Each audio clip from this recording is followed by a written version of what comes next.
ঠিক বিশ্বাসটা হয়ে গেলেই হয়ে যাবে।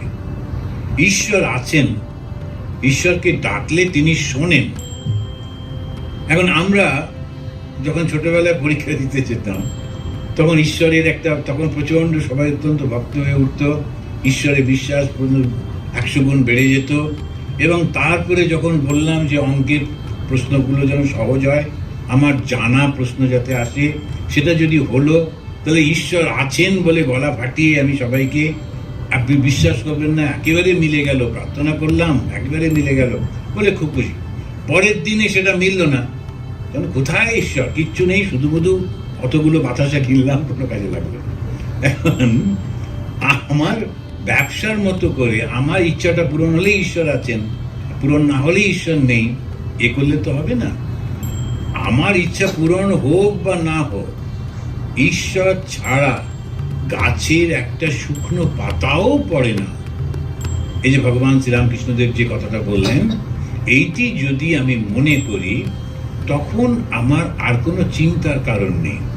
যা ঘটছে সেটা আগে থেকে ঠিক করাই আছে, আর যেটা হবে সেটা হবেই হবে।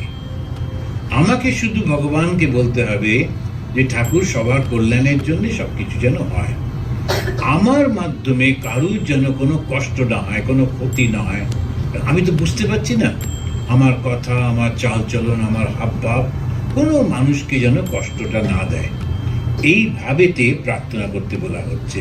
তো একজন বলছেন যে সাকার, একজন নিরাকার, উনি বলছেন কোনো অসুবিধা নেই।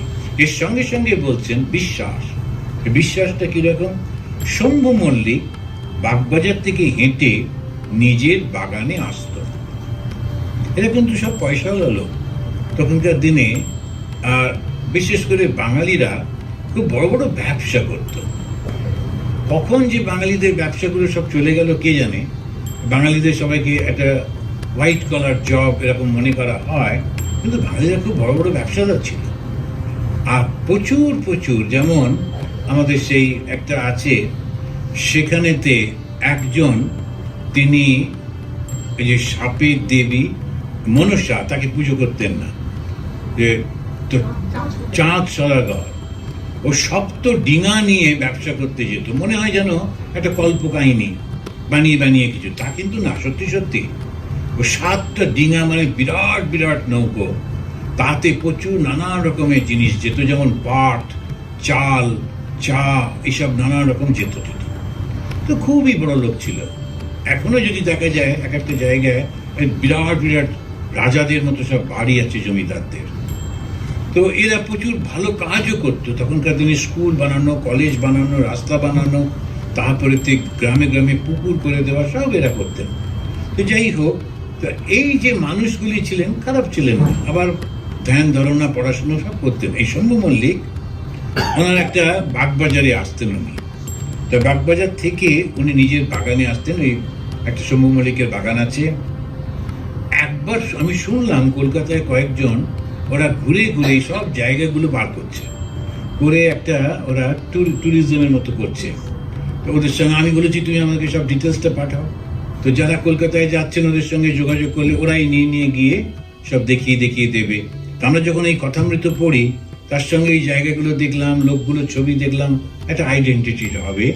তো সেই রকম তো শম্ভু মল্লিক হেঁটে হেঁটে আসতো। কেউ কেউ বলেছিলেন, কত রাস্তা, কেন গাড়ি করে আসো না, বিপদ হতে পারে।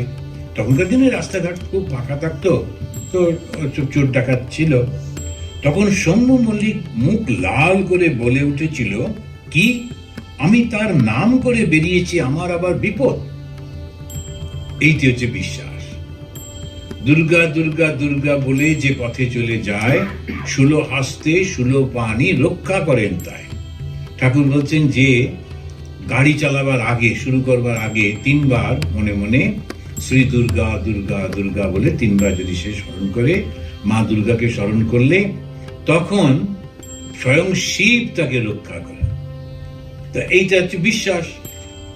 তা না করে আমি ইচ্ছা করে করতে যাচ্ছি, কিছু না কিছু হতেই পারে, সেটা তোমাদের ব্যাপার। কিন্তু যারা বিশ্বাস করে, তারা দেখা যায় সহজে কিছু হয় না।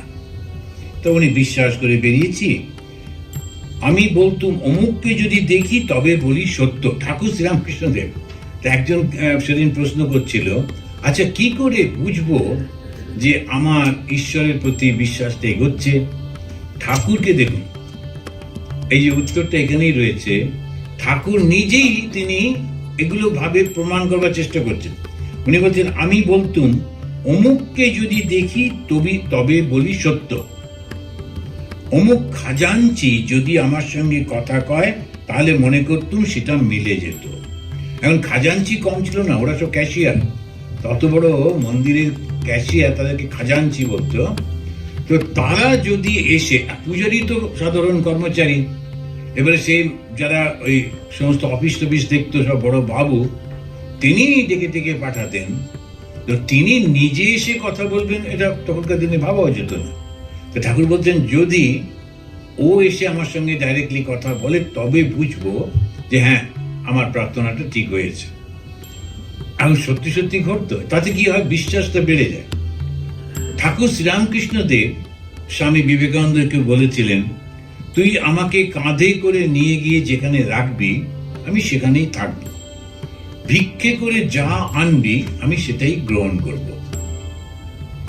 তারপরে এত কষ্ট টষ্ট করে আমেরিকান ডিসাইপলদের পয়সাতে, তার সাহায্যে এই বেলুর মঠে একটু জমি কেনা হলো। আবার ওই জমিটা, ঠিক পার্টিকুলার ওই জমি, শ্রী শ্রী মা নৌকো করে যাচ্ছিলেন গঙ্গা দিয়ে, ওখানে একটা কলা বাগান ছিল, যেখানে ঠাকুরের মন্দির, ওটা একটু কলা বাগান ছিল। তো মা দেখছেন ঠাকুর ওখানে পাইচারি করছেন। ওই নৌকো থেকে মা দেখলেন, দেখে বললেন, ঠাকুর এখানে কেন এরকম ঘুরছেন, কি আছে এই জায়গাটায়? উনি কাউকে কিছু বলেননি।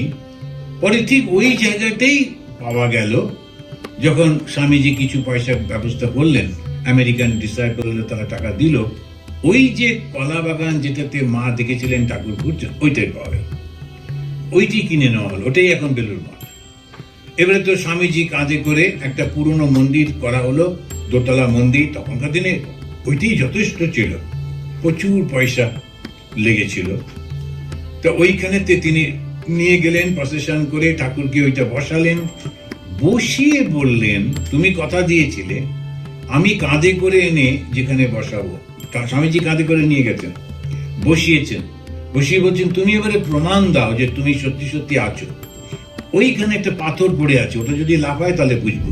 একটা বিরাট বড় পাথর এমনি কোথা থেকে পড়েছিল, আর সত্যি সত্যি সেটা 3 বার লাফিয়ে উঠল। তারপরেও স্বামীজি বলছেন যে না, এটা একটা হলো, আর একটা, তাতেও বিশ্বাস হচ্ছে না। উনি বললেন যে আর একটাতে বলতে গিয়ে বলছেন যে যদি দেখি একজন রাজা কলকাতা ভিজিট করছে, তখনকার দিনে রাজারা তো ভীষণ নাকুচু, তো দেশীয় রাজা সব, আমরা নেমন্তন্ন করবো না, তবু যদি সে নিজে থেকে দেখা করতে আসে তখন বুঝবো যে হ্যাঁ ঠিকই, সত্যি সত্যি সেই রাজা বেলুর মঠে এসে হাজির। আর তখনকার দিনে বেলুর মঠটা এখনকার মতো ছিল না, ভীষণ কষ্ট ওখানেতে যাওয়া, কিন্তু কলকাতা থেকে সেই রাজা এসে হাজির। এগুলো সত্যকে প্রমাণ করে, ভালো লাগে। আমার একবার মনে আছে, আমরা 4 সন্ন্যাসী নতুন নতুন সন্ন্যাস পেয়ে চারিধাম বেড়াতে গেছিলাম। তো সব থাকে তো, যে 4টে ধাম না দেখলে ঠিক সন্ন্যাস জীবন হলো না, তো একটু বেড়াতে হবে, এই হচ্ছে কথা। অল্প বয়সে যেমন চন্দন থাকে, তো এখন 4টে ধামে যেতে হবে, কেদারনাথ, বদ্রীনাথ, গঙ্গোত্রী, যমুনোত্রী, এই হচ্ছে 4টে ধাম। তো এই 4টে ধামে যাওয়া যায় ব্যবস্থা করে। হ্যাঁ, কেউ কেউ গাড়ি নিয়ে যায়, কেউ বাসে, আমাদের তো বাসে গেলাম, তাও ওই প্রাইভেট বাসগুলোতে করে করে। তা গিয়ে আমরা যখন কেদারনাথে পৌঁছেছি, ওয়েদারটা ভীষণ খারাপ, মোস্টলি সবাই বড় বড় ইয়েগুলো নিয়ে যায়, খুব ভারী রেইনকোট নিয়ে যায়। রাস্তাটা এমন একেবারে পাথরের ছোট্ট ছোট্ট রাস্তা, তার মধ্যে দিয়ে আবার সেই ঘোড়ায় করে লোক যাচ্ছে, আর ঘোড়াগুলো গাটা ঘেঁষে দিয়ে চলে যায়, গায়ে ভীষণ সমস্যা। এসব করতে করতে যেতে হয়। এবারে আমরা তো পৌঁছে গেছি, সবাই প্লাস্টিক নিয়ে গেছিলাম, যদি বৃষ্টি হয় ঢাকা দেবো। পৌঁছে গেছি, সবাই প্লাস্টিক নিয়ে গেছিলাম, যদি বৃষ্টি হয় ঢাকা দেবো। এবারে যখন নামছি, বৃষ্টি, ওই পাহাড়ের উপরে ওই রকম বৃষ্টি, মানে এক একটা ফোঁটা চামড়ার উপর পড়লে মনে হচ্ছে যেন ব্লেড চলছে, ব্লেডের মতো কেটে যাচ্ছে, ভীষণ কষ্ট। তবে যদি আবার স্টোন মানে পাথর পড়ে, শিলাবৃষ্টি, একদম মাথা হয়ে যাবে নষ্ট। কি করা যায়, আমরা নামছি, প্লাস্টিকগুলো ঢাকা টাকা দিলাম বটে, কিন্তু হাওয়াতে ছিঁড়ে যাচ্ছে, তারপরে জল পড়ে তো স্লিপারি হয়েছে, সাবধানে হাঁটতেও হচ্ছে, আর পড়ে গেলে আবার নিচে, অনেকটা নিচে, যারা গেছেন তারা জানেন কি বিপজ্জনক অবস্থা। তো ওরকম করে যেতে যেতে আমার কিরকম মাথায় এলো, আমি বললাম যে ঠাকুর, আমি তোমার গান করব।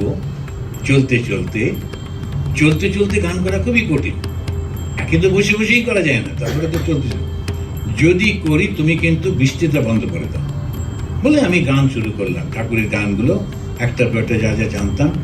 একটা গানের অর্ধেক গাইতে না গাইতেই বৃষ্টি বন্ধ হয়ে গেল। এবারে আমি খুব খুশি যে একটা আমার গানের জন্য বৃষ্টিটা বন্ধ হয়েছে। তারপরে গেলাম, কিছু দূর যাওয়ার পর আর একটা গান করে করে একটা মোড়ে গেছি, টায়ার্ড হয়ে গেছি, ওখানে দিলাম ছোট্ট একটা চায়ের দোকান, বৃষ্টিটা নেই, বেশ সুন্দর ওয়েদার। তখন আমরা ওখানে বসে চা খেলাম। চা খেয়ে আমার সঙ্গে যারা ছিল ওদেরকে বললাম, আমি একা একা গাইতে পারছি না, ওই গলা ধরে যাচ্ছে, আপনারাও একটু একটু গান আমার সঙ্গে সঙ্গে, গান করলে বৃষ্টি হবে না। ওরা হো হো করে এসে উড়িয়ে দিল, বললো পাহাড়ে এরকমই হয়, এই একটা জায়গায় বৃষ্টি আছে, আবার একটুখানি টার্ন নিলে সেখানে বৃষ্টি নেই, আবার এরকমই হয়, ওইসব গানের জন্য কি সম্পর্ক। ওরা শুনলো না। আমিও ওদের মাধ্যমে একটু বৈজ্ঞানিক বুদ্ধি লাগিয়ে ভাবলাম বোধহয় পাহাড়ে। তো সুতরাং আমিও গান বন্ধ করে ওদের সঙ্গে গল্প করতে করতে নামছি। 2-5 পা গিয়েছি কি যাইনি, হুড়মুড় করে আবার বৃষ্টি। সঙ্গে সঙ্গে আবার আমি গান শুরু করেছি, বললাম সরি, ওদের বিশ্বাস কথাতে আমি বিশ্বাস হারিয়ে ফেলেছি। আবার আমি গাইতে গাইতে নামছি। এরকম দুবার হয়েছে। হয়ে তারপরে আমরা নিচে নেমে এসেছি। আমরা ছিলাম ভারত সেবার সঙ্গে, একটা খুব সুন্দর একটা গেস্ট হাউস ছিল, ওখানে যে ব্রহ্মচারী মহারাজ ছিলেন খুব আন্তরিক, আমাদের যত্ন করে সব রেখেছে।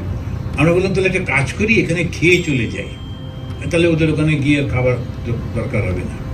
তো বাজারে নেমে খেয়ে দিয়ে বেরিয়ে তখন আমার মনে হলো বেশি তো দূর নয়, ওই দেখা যাচ্ছে গেস্ট হাউস, গাইবো না, দেখি কি হয়। বলে যেই রাস্তায় নেমেছি এবং ওদেরকে বলছি জোরে জোরে চলুন, আমরা চট করে উঠে যাই, গাইবো না, বিশ্বাস করবেন না, একদম পাথর পড়তে শুরু করে দিল, স্টোন, একদম শিলাবৃষ্টি, ঘরঘর করে। তখন আর শিলাবৃষ্টিতে গানটাও মনে পড়ছে না, সুর তো গেলই গেল।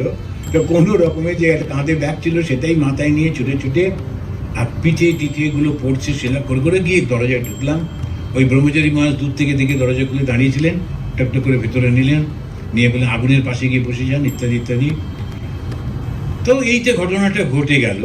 তার বহু বছর পরে আমাদের একজন খুব পণ্ডিত মহারাজ তিনি ছিলেন, পরে জেনারেল সেক্রেটারি হয়েছিলেন, ভাইস প্রেসিডেন্ট হয়েছিলেন। তা আমি তাঁকে একবার বলছিলাম, আচ্ছা মহারাজ, প্রচণ্ড বৃষ্টি পড়ছে চেরাপুঞ্জিতে, আমি আর উনি বসে আছি সেলা বলে একটি জায়গায়, সেইখানেতে ঝমঝম করে বৃষ্টি। তো আমি পাশাপাশি বসেছিলাম, তো আমি বললাম মহারাজ এরকম একটা ঘটনা আমাদের ওইখানেতে অমরনাথে হয়েছিল। আচ্ছা মহারাজ, সত্যি কি ঠাকুর গান শুনে বৃষ্টি বন্ধ করছিলেন? উনি চেয়ারে ঘুরে আমার দিকে তাকিয়ে বলছেন এখনো বিশ্বাস।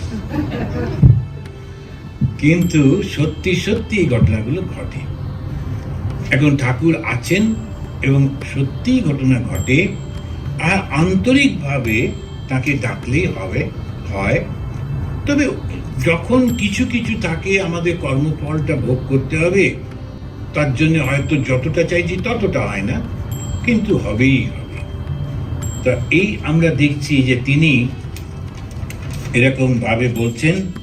তা শম্ভু মল্লিক তিনি এটা বলছেন যে অমুক খাজানজি যদি আমার সঙ্গে কথা কয়, তো ঠাকুর নিজেই বলছেন, তাহলে মাস্টার ইংরেজি ন্যায়শাস্ত্র পড়িয়েছেন। এবার মাস্টার তিনি ওটাকে বিচার করছেন। সকালবেলায় স্বপ্ন মিলিয়া যায়, কোইন্সিডেন্স হলো, এটা কুসংস্কার থেকে উৎপন্ন, এটা পড়েছিলেন চ্যাপ্টার অন ফ্যালাসিস। তাই তিনি জিজ্ঞেস করছেন, মাস্টার আচ্ছা কোনো কোনো ঘটনা মেলে নাই, এমন কি হয়েছে? তো এখন সকালবেলায় স্বপ্ন দেখলে সেটা সত্য হয় বলে একটা প্রচার আছে। প্রত্যেকটা জাতির মধ্যে নানান রকমের এই ধরনের কিছু কিছু থাকে, তো অনেকবার হয়েছে বলে ওই কথাটা ছড়িয়ে যায়। আমাদের মধ্যে আছে, আমি অন্য জাতির মধ্যে আছে কিনা জানি না, যে যদি সকালবেলায় যে স্বপ্নটা দেখো ওটা মিলে হয় সাধারণত। তো সেইটাতে উনি বলছেন কিন্তু এটা যে সববার মেলে তাই না, তো ফ্যালাসিতে। আচ্ছা, কোনো কোনো ঘটনা মেলে নাই এমন কি হয়েছে? শ্রীরামকৃষ্ণ: না, সব সময় মিলত। উনি বলছেন সেই সময় তার নাম করে যা বিশ্বাস করতুম তাই মিলে যেত। মণিলালকে: তবে কি জানো, সরল উদার না হলে এ বিশ্বাস হয় না। সরল উদার না হলে এই বিশ্বাস হয় না। তা বিশ্বাস একটা এমন জিনিস যেটি ইচ্ছা করলে সেইটার উপরে অবশ্য অবশ্য ফলগুলো ফলে। আবার তিনি তখন বলছেন আর একটা নলেজ আছে, সেটাকে বলে সমুদ্রবিদ্যা। তো সমুদ্রবিদ্যাতে শরীরের নানান রকম অবস্থা দেখে লোকটার ক্যারেক্টারটাকে বুঝতে পারা যায়, বলে সেরকম। তা বলছেন যে তাদের কোটর চোখ বা ট্যারা এইরকম অনেক লক্ষণ আছে, তাদের সহজে বিশ্বাস হয় না, তারা কোনো কিছু বিশ্বাস করতে চায় না। দক্ষিণে কলা গাছ, উত্তরে পুঁই, একলা কালো বিড়াল কি করব মুই, বলে একটা বলে সবাই হাসছেন। গ্রামের সব লোকেরা বলতো যে নানান রকম এইগুলো বাড়তে বাড়তে এমন হয়ে যায়, তো একটা দক্ষিণে কলা গাছ রয়েছে, তারপরে মুই রয়েছে, একটা কালো বিড়াল রয়েছে, আমি এখন কি করি? তো একটা আমি একলা একলা রয়েছি করে।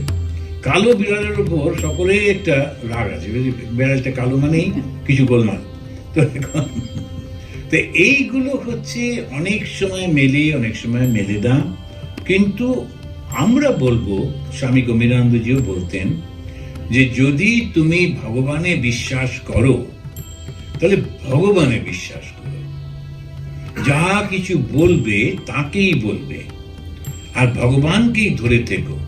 তার বিশ্বাসে, তাকে বিশ্বাস করলে বাকি সব কিছু হয়ে যায়। এবারে একটা ঘটনা ঘটছে, ভগবতী দাসীর প্রতি দয়া, শ্রীরামকৃষ্ণ ও সতীত্ব ধর্ম। সন্ধ্যা হইল, দাসী আসিয়া ঘরে ধুনা দিয়া গেল। মণিলাল প্রভৃতি চলিয়া যাইবার পর দুই একজন ভক্ত এখনো আছেন। ঘর নিস্তব্ধ, ধুনার গন্ধ। ঠাকুর ছোট খাটটিতে উপবিষ্ট মার চিন্তা করতেছেন, মাস্টার মেঝেতে বসিয়া আছেন, রাখালও আছেন। তো বিশেষ করে এই ঠান্ডার দেশে যেখানে সব সময় ঘর বন্ধ থাকে, ওখানে এই ধুনো দিলে সর্বনাশ, খুব মুশকিল হয়ে যাবে। কেননা সঙ্গে সঙ্গে ওই ফায়ার অ্যালার্ম বেজে উঠবে, বুঝে একটা দারুণ গোলমাল হবে। আমার প্রথম যখন আমি শিকাগো এলাম, তা ঘরেতে খাটের উপরে বসে দুটি ধূপ জেলে ধ্যান করবো। ওমা, ধ্যান করতে বসেছি কি বসিনি, একটু পঁ পঁ করে প্রচন্ড আওয়াজ, প্রচন্ড ভয় পেয়ে গেলাম। আর যেখানে আমি ধূপ তিনটি রেখেছিলাম, তিনটে ধূপ ঠাকুরমা স্বামীজিকে দিয়েছি বলে তিনটে, আর ঠিক তার উপরেই ছিল ওইটা। আর ধূপের যেহেতু ঘরের মধ্যে হাওয়া নেই, আর পুরো ধোঁয়াটা ওই স্মোকে এতে গেছে, আর ওটা বেরোবো। তখন বরদানন্দজি মহারাজ ছিলেন, ছুটে ছুটে এসে নক করে। তখন আমি ভয় পেয়ে গেলাম, কি হলো? বলছে আপনার ধূপ জ্বালিয়েছেন? আমি হ্যাঁ। ওটা সেদিন দেবিয়ে দিন। তারপরে উনি নিচে গিয়ে দাঁড়ালেন। আর এদের ওখানে এটা হলে সঙ্গে সঙ্গে ওই ফায়ার ব্রিগেড চলে আসে। তো গিয়ে দরজায় তাদের আটকানো হলো, নইলে পাইপ টাইপ না দিলে আর একটা মুশকিল হতো। তো সেই সমস্ত গিয়ে দরজায় আটকে টাটকে $100 তখনকার দিনে নিয়েছিল। তো যাই হোক, ওইটা আর আমি ধূপ কোনোদিন ঘরে জানিনি, না দরকার নেই ইত্যাদি। তো এখন আমাদের দেশে যেহেতু জানলা টানলা খোলা থাকে, সন্ধেবেলায় পোকা আসে, মশা আছে, তো সেই কারণে ওরা ধূপটা জ্বালায় আর ধুনো দেয়। আর ধুনোটা খুব একটা অদ্ভুত, যে ড্রাই কোকোনাটে ওটা দিয়ে তার মধ্যে আর এক ধরনের গন্ধর উপরে ছড়িয়ে দেয়, সার খুব সুন্দর একটা গন্ধ হয়। আর ওই ধোঁয়াটার জন্য মশাগুলো চলে যায়। তো সেরকম হয়েছে।